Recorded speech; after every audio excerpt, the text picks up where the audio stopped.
महाराष्ट्राची कुलस्वामिनी आई तुळजाभवानी, राजे तुम्ही होतात म्हणून राहिले मंदिरांना कळस. राजे तुम्ही होतात म्हणून राहिले मंदिरांना कळस, आणि राजे तुम्ही होतात म्हणून दिसली अंगणातली तुळस.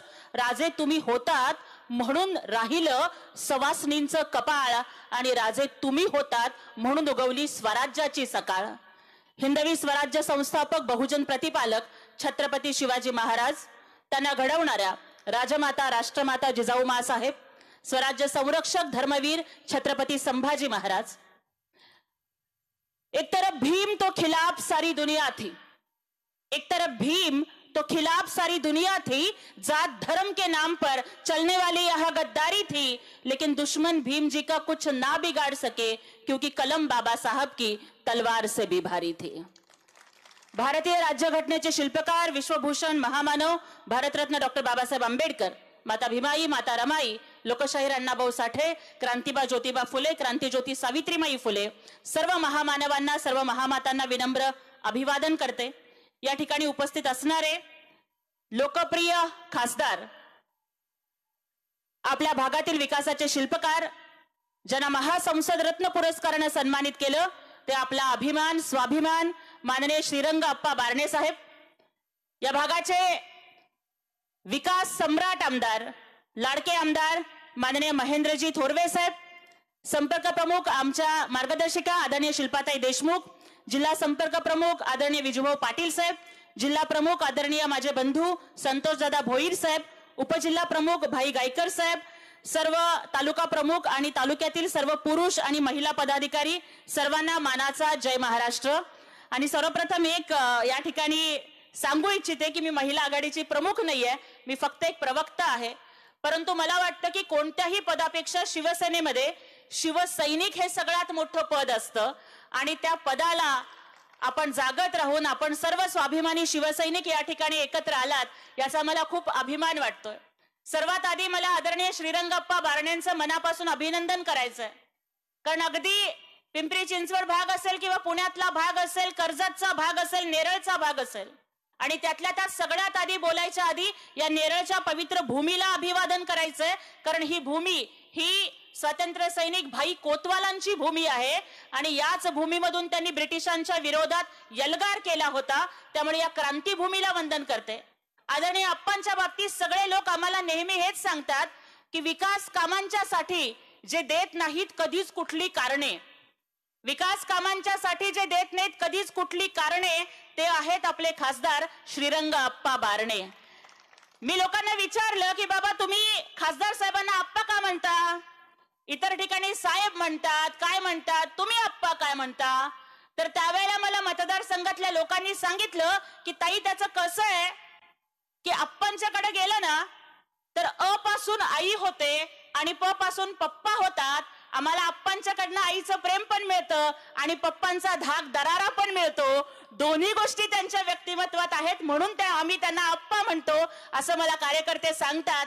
असं कार्यकर्त्यांच्या पितृत्वाची आणि मातृत्वाची जबाबदारी घेणारे माननीय श्रीरंगप्पा बारणे साहेबांना हॅट्रिक करून आपल्याला संसदेमध्ये पाठवायचंय, आणि मला वाटतं की त्या विजयाची मुहूर्तमेढ आज इथे रोवली गेली आहे म्हणलं तर त्याच्यामध्ये काहीच वावगं ठरणार नाही. बघा, नाचणारा मोर आणि पैशाचा जोर हा कायमस्वरूपी नसतो. नाचणारा जोर आणि पैशाचा जोर हा कायमस्वरूपी नसतो, कारण वेळ संपली की पिसारा आणि पसारा दोन्ही आटपावा लागतो. उबाठाच्या गटाकडे पैशाचा जोर असेल, नाचणारा मोर असेल किंवा पळून गेलेला चोर असेल, पण आमच्याकडे तिकडे चोरवे असले तरी आमच्याकडे थोर मनाचे थोरवे साहेब आहेत. त्यामुळे तिकडे सगळा चोरांचा बाजार आणि इकडे सगळा थोरांचा कारभार. अशा पद्धतीनं केवळ आडनावानच नव्हे तर कर्तृत्वानं सुद्धा थोर असणारे या विभागाचे कार्यसम्राट आमदार सन्माननीय महेंद्र शेठ थोरवे दादांचंही मला या ठिकाणी मनापासून अभिनंदन करायचंय. सोलापूरहून आली आहे काही दिवसापूर्वीच उबाटाचे घटनाबाह्य पक्षप्रमुख यांची आमच्या सोलापुरामध्ये सभा झाली, आणि बघा त्यांनी सभेसाठी मैदान सुद्धा कुठलं निवडलेलं होतं तर सोलापूरच्या चिल्ड्रन्स पार्क वरती त्यांची सभा झाली होती. चिल्ड्रन पार्क्स वरती चिल्ड्रन लोकांची आणि स्वतःच्या चिल्ड्रनचं भविष्य सांभाळून ठेवण्यासाठीची ती सभा झाली आणि दुसऱ्याच दिवशी तिथं योगी आदित्यनाथांची सभा झाली की ज्या चिल्ड्रन पार्क्स वरती उबाटाच्या घटनाबाह्य पक्षप्रमुखांची सभा झाली तिथं दुसऱ्या दिवशी योगींच्या सभेसाठी पार्किंग करण्यात आलेलं होतं आणि पार्किंगला सुद्धा जागा कमी पडली. तुम्ही म्हणाल की ताई स्वतःच्या चिल्ड्रन्ससाठी सभा असं तुम्ही का म्हणताय, तर बघा पुण्याच्या सभेमध्ये बोलताना त्यांच्या ओठातलं म्हणजे त्यांच्या पोटातलं ओठावर आलं आणि ते काय म्हणतायत एकदा जरा ह्या ऑडिओ क्लिप मध्ये ऐका. आणि सगळं काय पवार साहेब त्यांच्या मुलीला मुख्यमंत्री करायला लढतायत, मी माझ्या मुलाला मुख्यमंत्री करायला लढतोय. आम्ही आमच्या मुलांसाठी लढतो आहोत. त्यानं मुख्यमंत्री करायचं की नाही हे जनता ठरवेल. अजून एकदा ऐका. आणि सगळं काय पवार साहेब त्यांच्या मुलीला मुख्यमंत्री करायला लढतायत, मी माझ्या मुलाला मुख्यमंत्री करायला लढतोय. आम्ही आमच्या मुलांसाठी लढतो आहोत. त्यानं मुख्यमंत्री करायचं की नाही हे जनता ठरवेल.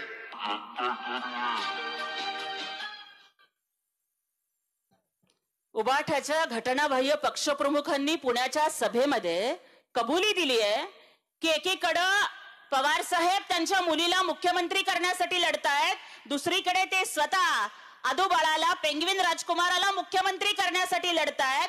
मग मला सांगा की जर सोनिया गांधींच्या मुलाचं भवितव्य सुरक्षित करण्यासाठी काँग्रेसला मतदान करायचं, पवार साहेबांच्या मुलीचं सुप्रियाताईंचं भवितव्य सुरक्षित करण्यासाठी तुतारीला मत द्यायचं का मग आदू बाळाचं भविष्य सुरक्षित करण्यासाठी विझलेल्या मशालीला मत द्यायचं, तर मग तुमच्या आमच्या मुलांचं भविष्य सुरक्षित करायचं असेल तर धनुष्यबाण आणि कमळाला मत द्यायचं.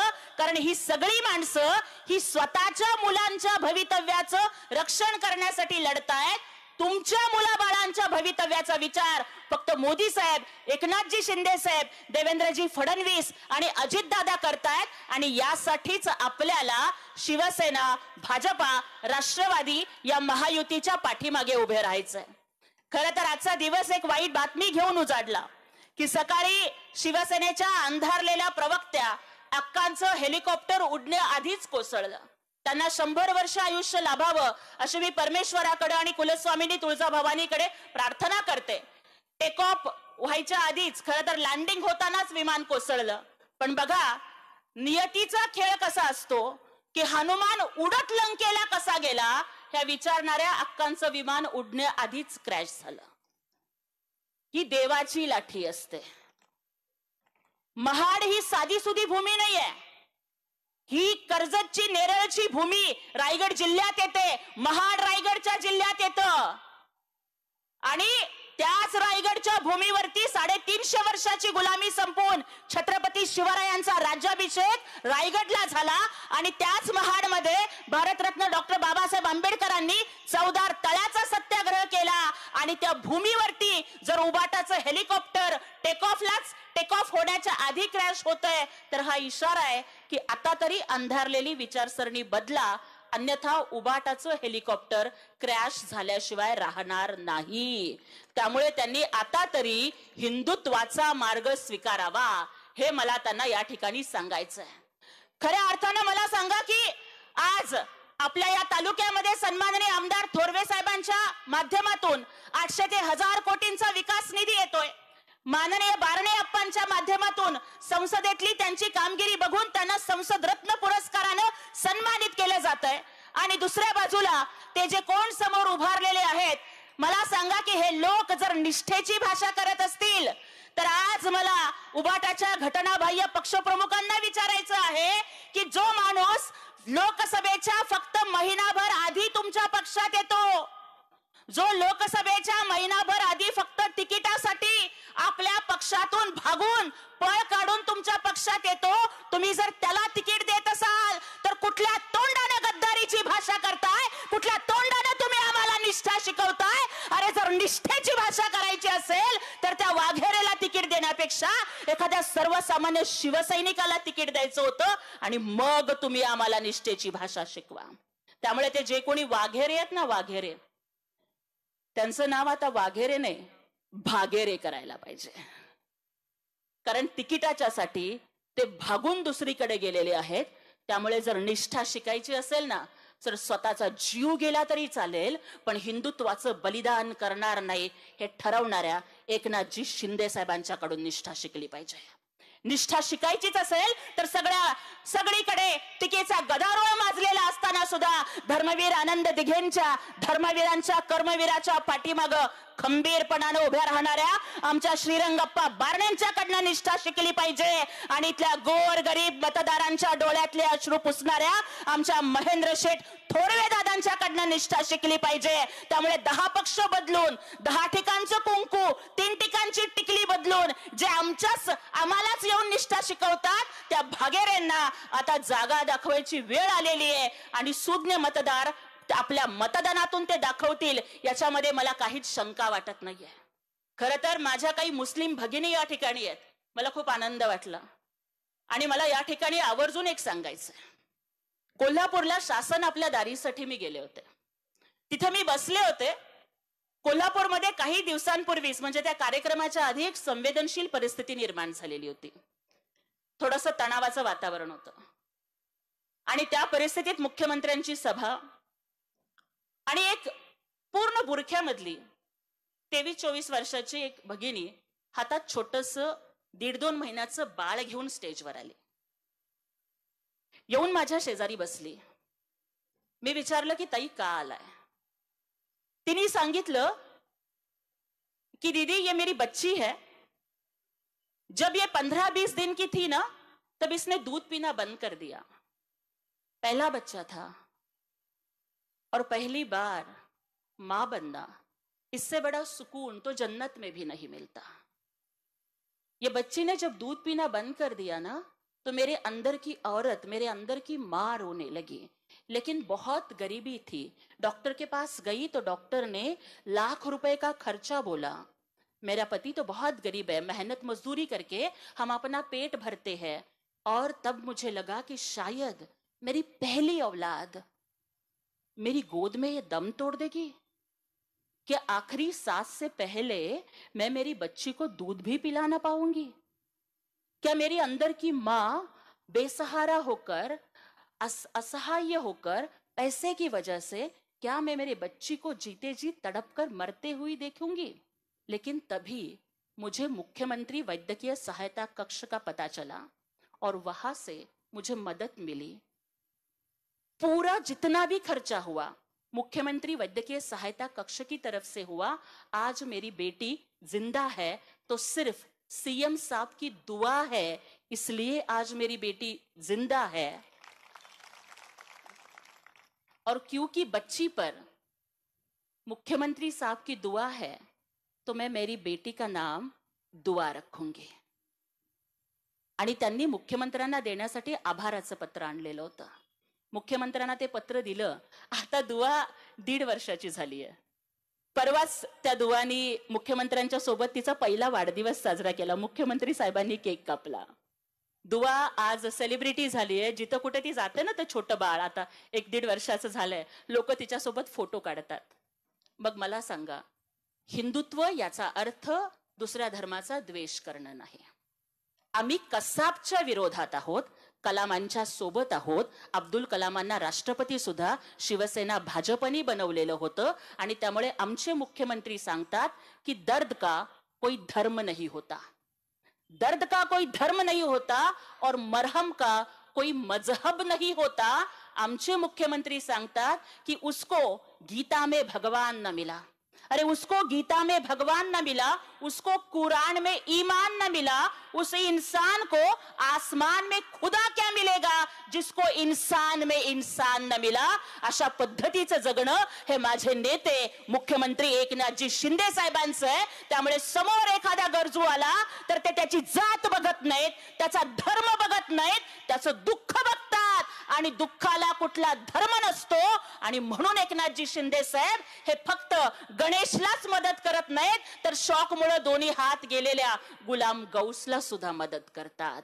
आणि तिथं ते कुठलाही भेदभाव करत नाहीत आणि त्यामुळे जर कोणी माझ्या मुस्लिम बांधवांच्या मनामध्ये शिवसेना भाजपाबद्दल जर भीती निर्माण करण्याचा प्रयत्न करत असतील तर त्यांनी त्याला बळी पडू नये, कारण आम्ही आतंकवाद्यांच्या विरोधात आहोत, आम्ही दहशतवाद्यांच्या विरोधात आहोत. देशभक्त मुस्लिम समाजाचा शिवसेना भाजपा युतीनं हा कायम सन्मान केलेला आहे, कारण आम्हाला माहिती आहे की हर धर्म में नेकी बसती है, हर धर्म में बंदे होते हैं.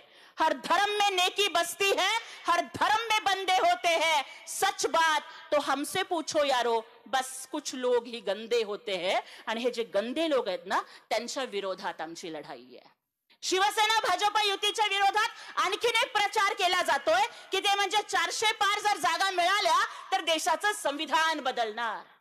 सगळ्यात आधी तुम्हाला सांगते की डॉक्टर बाबासाहेब आंबेडकरांच्या विचारावरती मोठी झालेल्या या दलित समाजाच्या पोरीला माझ्या एकनाथजी शिंदे साहेबांनी आज राज्याच्या शिवसेनेचा आवाज बनून उभं केलं. तिथे त्यांनी माझी जात नाही बघितली. शिवसेनेमध्ये हिंदू हृदय सम्राट बाळासाहेब ठाकरे म्हणायचे की शिवसैनिक हीच तुमची जात आणि शिवसैनिक हाच तुमचा धर्म. जातीपातीला बाजूला ठेवण्याचं काम हे शिवसेनेने केलं, तर जातीपातीवरती राजकारण खेळायचं काम हे काँग्रेसने केलं. आणि त्यामुळे तुम्हाला आज सांगायला आली, जे लोक घटना बदलायचा आरोप करतात ना, आतापर्यंत 100 पेक्षा जास्त वेळा काँग्रेसनी राज्य घटना बदललेली आहे. कधी बदलली? अहो, माझ्या भगिनी शहाबानोला पोटगीचा हक्क मिळाला तर न्यायालयाच्या विरोधात जाऊन घटना बदलली. इंदिरा गांधींची निवडणूक बेकायदा ठरवली तर स्वतःची खुर्ची वाचवण्यासाठी इंदिरा गांधींनी राज्यघटना बदलली. त्याच्यानंतर आणीबाणी लागली. आणीबाणीमध्ये तर इतका मोठा बदल केला. अहो, नुसती घटनाच नाही, घटनेच्या सरनाम्यामध्ये समाजवादी आणि धर्मनिरपेक्ष शब्द या काँग्रेसवाल्यांनी टाकला. 100 पेक्षा जास्त वेळेला हे काँग्रेसवाल्यांनी घटना बदललेली आहे. आणि आज तुम्ही आमच्यावरती आरोप करताय आम्ही घटना बदलणार. हे म्हणणं म्हणजे 100 चूहे खाके बिल्ली हचको चली म्हणण्यासारखं आहे. अहो, या काँग्रेसच्या लोकांनी डॉक्टर बाबासाहेब आंबेडकरांना एवढा त्रास दिला. बाबासाहेबांचा 2 वेळा पराभव काँग्रेसने केला, एकदा मुंबईमध्ये तर एकदा भंडाऱ्यामध्ये. डॉक्टर बाबासाहेब आंबेडकर हे संविधान सभेवरती निवडून जाऊ नयेत म्हणून काँग्रेसने प्रयत्न केले. गोलमेज परिषदेमधून दलितांना जेव्हा स्वतंत्र मतदारसंघ डॉक्टर बाबासाहेब आंबेडकरांनी आणला तेव्हा या काँग्रेसच्या नेत्यांनी येरवड्यामध्ये उपोषण केलं त्याच्या विरोधामध्ये.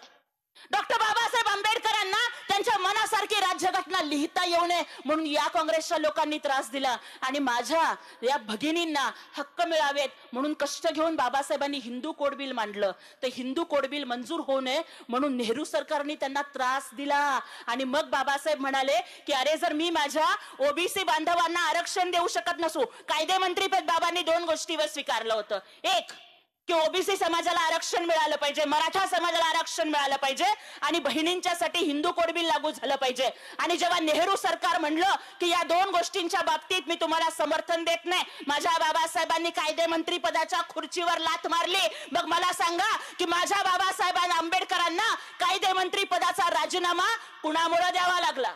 देशाच्या पहिल्या कायदेमंत्र्याला राजीनामा देतानाचं निवेदन सुद्धा संसदेमध्ये वाचू दिलं नाही. इतका अपमान या काँग्रेसवाल्यांनी केलाय. त्याच्यानंतर बघा बाबासाहेबांना भारतरत्न कधी दिलं? अहो, रेकॉर्ड बघा, रेकॉर्ड की या जगामध्ये 2 पंतप्रधान असे आहेत की ज्यांनी स्वतःलाच भारतरत्न दिले. स्वतः पंतप्रधान असताना पहिले पंडित जवाहरलाल नेहरू, स्वतः पंतप्रधान असताना स्वतःला भारतरत्न. त्यानंतर इंदिरा गांधी, स्वतः पंतप्रधान असताना स्वतःला भारतरत्न. आणि यांच्या नंतर डॉक्टर बाबासाहेब आंबेडकरांना भारतरत्न कोणी दिलं? जेव्हा बीजेपीच्या शिवसेनेच्या पाठिंब्यावरती व्हीपी सिंग साहेबांचं सरकार आलं ना, तेव्हा बाबासाहेबांना भारतरत्न मिळालं. या काँग्रेसने बाबासाहेबांना भारतरत्न नाही दिलं. आणि त्याच्यामुळं बाबासाहेब आंबेडकरांचा पराभव करणाऱ्या या काँग्रेसला आणि काँग्रेसला मतदान करा म्हणून सांगणाऱ्या या उबाठाला, कारण आमचे हिंदू हृदय सम्राट वंदनीय बाळासाहेब ठाकरे म्हणाले होते की मैं मेरे शिवसेना की काँग्रेस नहीं होने दूंगा. आणि आमचे उबाठाचे घटनाबाह्य पक्षप्रमुख आज म्हणतात की काँग्रेसला मतदान करा. तरी काँग्रेसच्या जीवावरती मत मागणाऱ्या या विझलेल्या मशालीला धडा शिकवायची वेळ आली आहे. कालच मुलाखतीत मोदी साहेबांनी सांगितलं की जर सत्ता आली तर वर्षभर संविधान दिन साजरा करणार. त्यामुळे लक्षात ठेवा माझ्या भावांना आणि बहिणींनो की मेरे भीम ने जब आंखें खोली तो हर कोई तूफान बन गया. मेरे भीम ने जब आंखें खोली तो हर कोई इंसान बन गया. मेरे भीम ने जब जबान खोली तो हर कोई तूफान बन गया. मेरे भीम ने जब कलम खोली तो इस देश का संविधान बन गया. और उसी संविधान की वजह से एक चाय वाला पंतप्रधान और रिक्शा वाला मुख्यमंत्री बन गया. अरे एक चाय वाला देशाचा पंतप्रधान होतो आणि एक रिक्षावाला या राज्याचा मुख्यमंत्री होतो. हा संविधानाचा सगळ्यात मोठा विजय आहे. आणि म्हणून संविधान सुरक्षित ठेवण्यासाठी शिवसेना भाजपा युती पाहिजे. कारण आमचे नेते एकनाथजी शिंदे साहेबांनी सांगितलंय की जोपर्यंत सूर्यचंद्र आहे तोपर्यंत संविधान बदलू देणार नाही. मोदी साहेबांनी सांगितलंय की जोपर्यंत हा नरेंद्र मोदी जिवंत आहे तोपर्यंत संविधानाला कोणाला हात लावू देणार नाही. अहो ह्यांची घराणेशाही वाचवायची आहे. ह्यांची मुलं संकटात आली, सुप्रियाताई संकटात आल्या की पवार साहेबांना संविधान आठवतं. राहुल गांधी संकटात आले की सोनिया गांधींना संविधान आठवतं. आणि आदोबा संकटात आला की उधोबांना संविधान आठवतं. म्हणून ह्यांच्या कारस्थानाला बळी पडू नका. राहिला विषय निष्ठेचा. लहानपणी तुम्ही आम्ही सगळ्यांनी एक गोष्ट ऐकली होती राजाची आणि माकडाची. तेवढी सांगते आणि थांबते. एका राजाला एक माकड खूप प्रिय होतं आणि जिथे मंत्री जायचे नाहीत ना तिथं माकड त्या राजाच्या बरोबर जायचं. राजाच्या बेडरूम मध्ये, राजाच्या दरबारामध्ये, राजाच्या सिंहासनाच्या जवळ ते माकडच बसायचं. त्या माकडाचंच ऐकून राजा प्रत्येक निर्णय घ्यायचा. आता त्या माकडात तुम्हाला कुणाचा चेहरा दिसतो ते तुमचं तुम्ही ठरवा. एकदा काय झालं की राजा झोपला होता आणि त्या माकडाला राजाने सांगितलं की मी आता झोपतोय तर तू माझं रक्षण कर. राजा झोपला, माकड रक्षण करत बसलं, माकड वारा घालत बसलं. तेवढ्यात काय झालं तर एक माशी उडत आली आणि राजाच्या चेहऱ्यावर बसली. माकडच ते. मग त्या माकडाने काय केलं, आधी वारा घातला. आता जसा तुम्ही घालून घेताय तसा वारा घालून माशीला उडवायचा प्रयत्न केला. ती माशी उडाली, परत हातावर जाऊन बसली. परत माकडाने माशी उडवली, ती माशी उडाली आणि पायावर जाऊन बसली. माकडाने परत माशी उडवली, आता मात्र माशी उडाली आणि राजाच्या नाकावर जाऊन बसली. माकडाला आला राग. माकडाने विचार केला की अरे माझा एवढा मोठा राजा जो कधी राजवाड्याच्या बाहेर जात नाही, माझा एवढा मोठा राजा जो प्रजा संकटात असताना सुद्धा फेसबुक लाईव्ह वरनं कारभार चालवतो, माझा एवढा मोठा राजा की जो 2.5 वर्षात फक्त 2.5 वेळेला मंत्रालयात जातो आणि लोकांचं ऐकतो, माझा एवढा मोठा राजा जो फक्त माझं कुटुंब माझी जबाबदारी म्हणतो आणि सगळा कारभार माझ्या हातात देतो, तर राजाच्या नाकावर माशी बसली, हा माझा अपमान आहे. माझ्या राजाच्या नाकावरची माशी उडवली पाहिजे. म्हणून राजानं बाजूलाच काढून ठेवलेली रत्नजडीत तलवार माकड घेतं. माकड तलवार बाहेर काढतं.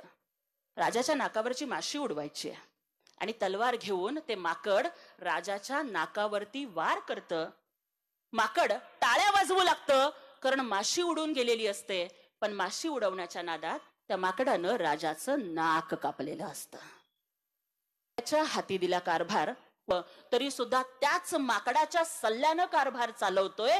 म्हणून निष्ठावंत सैनिकांना, निष्ठावंत शिलेदारांना बाहेर उभं करायचं आणि माकडाला जवळ घेऊन बसायलं की काय होतं याचं मूर्तिमंत उदाहरण आपण आज उबाठाचे हाल बघून करतोय.